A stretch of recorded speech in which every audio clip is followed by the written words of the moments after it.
अक्टूबर में हरियाणा में assembly election है, उसके लिए दो युवाओं ने हाथ मिलाया है।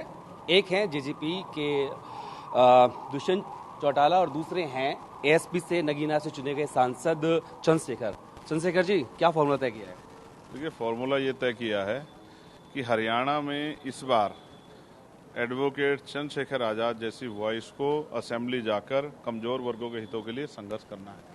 और मेरा ये मानना है, जब जब किसान कमेरों की राजनीति आगे बढ़ी है तो सांप्रदायिकता की, पूंजीवाद की और धर्म के आधार पर जो राजनीति करके लोग कामयाब हैं, उनकी राजनीति को चोट लगी है। हमारा उद्देश्य ये है कि ये जो वैचारिक आंदोलन है महान पुरुषों का, जो बाबा साहब अम्बेडकर ने चलाया, जो सर छोटू राम जी ने चलाया, जो ताऊ देवीलाल जी ने चलाया, जो चौधरी चरण सिंह ने चलाया, जो मान्यवर काशीराम साहब ने चलाया और अर्जक संघ के हमारे महान पुरुषों ने चलाया, उस विचारधारा को जिंदा रहना चाहिए। उस विचारधारा के आधार पर राज व्यवस्था आनी चाहिए। उसके लिए हम लोग संघर्ष कर रहे हैं। आपने तय किया है कि 70 पे जेजेपी और 20 पर आप लड़ेंगे। देखिए, मैं तो पार्टी का कार्यकर्ता हूँ। हमारे यहाँ स्टेट लीडरशिप तय करती है। उन्होंने जो तय किया उसी को हमने आगे जो है फॉलो किया। हमें जितना काम पार्टी देगी उस काम को हम लोग करेंगे।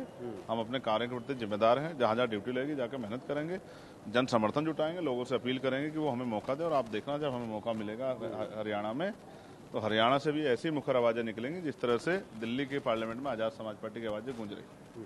ये बताइए कि क्या योजना है, किंग बनना है या हरियाणा में किंग मेकर बनना है? ना हम किंग में भरोसा रखते हैं, ना किंग मेकर में। हम तो लोकतंत्र में जनता के सेवक हैं, सिपाही हैं, जनता की आवाज है। जनता की आवाज बन के जनता की आवाज उठाने का काम है। और अगर राजनीतिक ताकत हमारे हिस्से में आएगी, उसके जरिए पॉलिसी बना के जनता को लाभ देना है।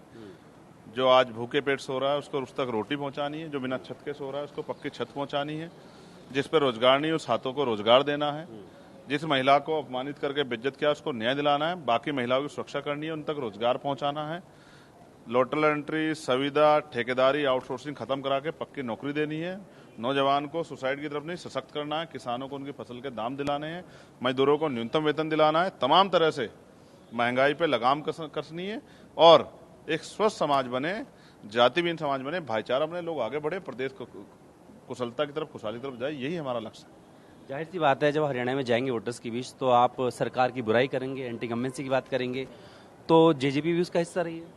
तो मैं किसी की बुराई क्यों करूं? मैं तो अपनी हमारी क्या पॉलिसी है वो बताने का काम करूंगा।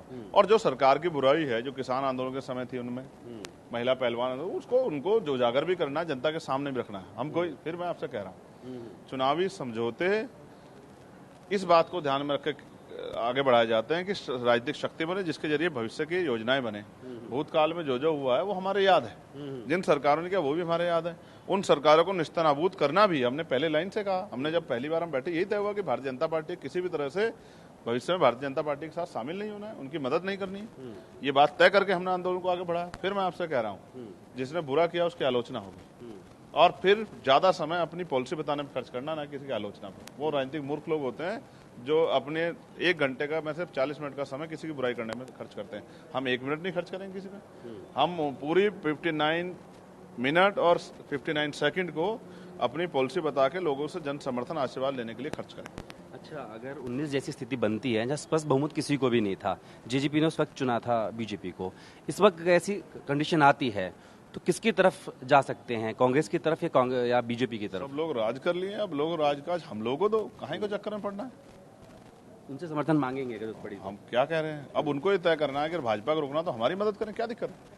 अब आप फिर 19 नहीं है ना, ये 19 में तो भाजपा यहाँ इतनी ताकतवर थी, कोई विपक्ष में बोल भी नहीं पाता था। ये 19 नहीं है ना, लेकिन तब भी वो भी याद रखो, बहुमत नहीं मिल। मैं क्या कह रहा हूँ, ये 19 नहीं है।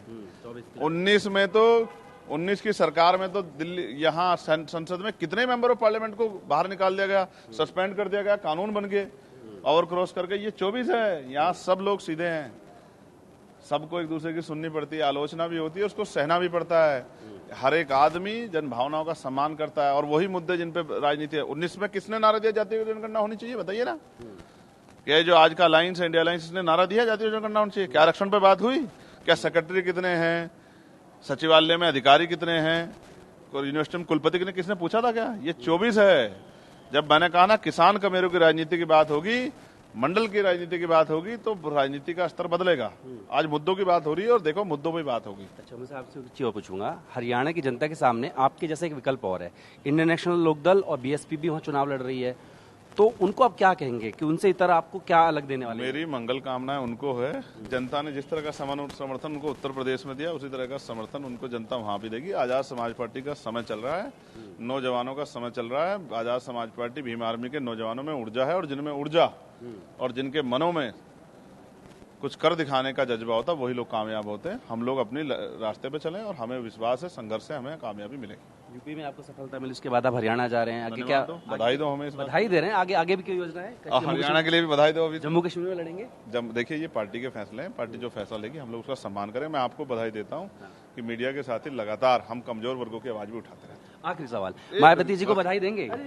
ठीक है, तो कुल मिलाकर देखिए तो चंद्रशेखर जो हैं वो हरियाणा में चुनाव लड़ने की उन्होंने बात की है, और जेजेपी के साथ में गठबंधन किया गया है, और ये तय हुआ है कि जेजेपी 90 में से 70 पर और आजाद समाज पार्टी जो है वो 20 पर चुनाव लड़ेगी, अपनी होगी। राजीव के साथ जितनी भाटी में दिल्ली।